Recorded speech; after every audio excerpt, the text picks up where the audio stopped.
வணக்கம். இன்றைக்கி நம்ம வீடியோவில் ஹெல்தியான சிறுதானிய கஞ்சி செய்ய போகிறோம். இந்த சிறுதானிய கஞ்சி கூட வச்சு சாப்பிட்றதுக்கு நம்ம டேஸ்டியான கொத்தமல்லி தொகையிலும் செய்ய போகிறோம். இது பண்ணுறதுக்கு நமக்கு என்னென்ன பொருள்லாம் தேவைங்கிறத பார்க்கலாம். இப்போ நம்ம இந்த சிறுதானிய கஞ்சி பண்ணுறதுக்கு நான் வந்து அரை கப்புக்கு கொஞ்சம் கூடுதலாக வந்து பனிவரகை எடுத்திருக்கேன். இது கூடவே 1/4 கப் அளவுக்கு பாசிப்பருப்பை நம்ம வந்து சேர்த்துக்கலாம். 2 டேபிள் ஸ்பூன் அளவுக்கு கடலைப்பருப்பையும் நம்ம வந்து சேர்த்துக்குவோம். மொத்தமாக நம்ம பனிவரகு, பாசிப்பருப்பு, கடலைப்பருப்பு இது எல்லாத்தையும் நம்ம ஒன்று சேர்த்தோம் அப்படின்னா 1 கப் அளவுக்கு எடுத்துக்குவோம். இது எல்லாத்தையுமே நம்ம ஒரு பாத்திரத்தில் போட்டுட்டு நல்லா வந்து வாஷ் பண்ணி எடுத்துக்குவோம். ஒரு 3லேருந்து 4 தடவை நல்லா கழுவி சுத்தம் பண்ணி எடுத்துக்கோங்க. இப்போ நம்ம நல்லா வந்து கழுவி எடுத்தாச்சு. கழுவி எடுத்த பனிவரகு கூட நான் இன்றைக்கி 2 கப் அளவுக்கு தண்ணியை சேர்த்துட்டு 1 மணி நேரத்துக்கு வந்து ஊற வச்சுக்கிறேன்.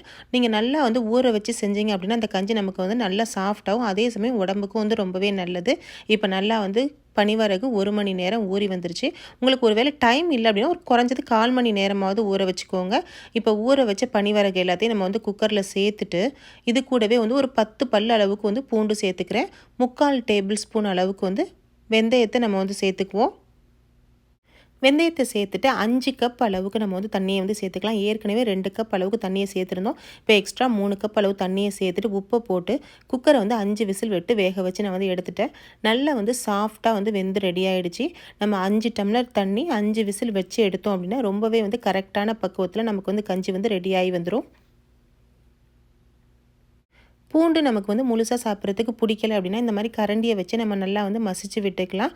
ரொம்பவே வந்து டேஸ்டியாக இருக்கும். நம்ம இப்போ வந்து அடுப்பை வந்து ஆஃப் பண்ணிவிட்டு இது கூட வந்து 1 கப் அளவுக்கு தேங்காய் பால், துருவிய தேங்காவை வந்து அரை மூடி தேங்காவை துருவிட்டு அதை நல்லா மிக்ஸி ஜாரில் போட்டு நைஸாக அரைச்சிட்டு பால் எடுத்து வச்சுருக்கேன்.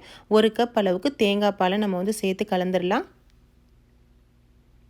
இப்போ சூப்பராக நம்ம வந்து பனிவரகு கஞ்சியை வந்து ரெடி பண்ணிட்டோம். இது கூடவே நம்ம வந்து தொட்டு சாப்பிட்றதுக்காக கொத்தமல்லி தொகையில் நம்ம வந்து ரெடி பண்ணிடலாம். இதுக்காக ஒரு கைப்பிடி அளவுக்கு கொத்தமல்லி, உங்களுடைய காரத்துக்கு தகுந்த மாதிரி மிளகாய் எடுத்துக்கோங்க. நான் இன்றைக்கி 6 பச்சை மிளகாய், 2 பல் பூண்டு, சின்ன பீஸ் வந்து புளி, 1/4 கப் அளவுக்கு தேங்காய் துருவல், இது எல்லாத்தையுமே நம்ம வந்து ஒன்றா மிக்ஸி ஜாரில் சேர்த்துட்டு கூடவே உங்களுக்கு எந்த அளவுக்கு உப்பு தேவையோ அந்த அளவுக்கு உப்பையும் சேர்த்துட்டு கொஞ்சமாக தண்ணியை விட்டு இந்த மாதிரி நைஸாக அரைச்சி எடுத்துக்கோங்க. ரொம்பவே வந்து டேஸ்டியாக இருக்கும். இப்போ ஹெல்த்தியான பனிவரகு கஞ்சும் டேஸ்டியான கொத்தமல்லி தொகையிலும் நம்ம ரெடி பண்ணிட்டோம். ஃப்ரெண்ட்ஸ், உங்களுக்கு இந்த வீடியோ பிடிச்சிருந்துச்சுன்னா லைக் பண்ணுங்கள், உங்கள் நண்பர்களுக்கெல்லாம் ஷேர் பண்ணுங்கள். கூடவே நம்ம சேனலை மறக்காமல் சப்ஸ்கிரைப் பண்ணிக்கோங்க. தேங்க்யூ.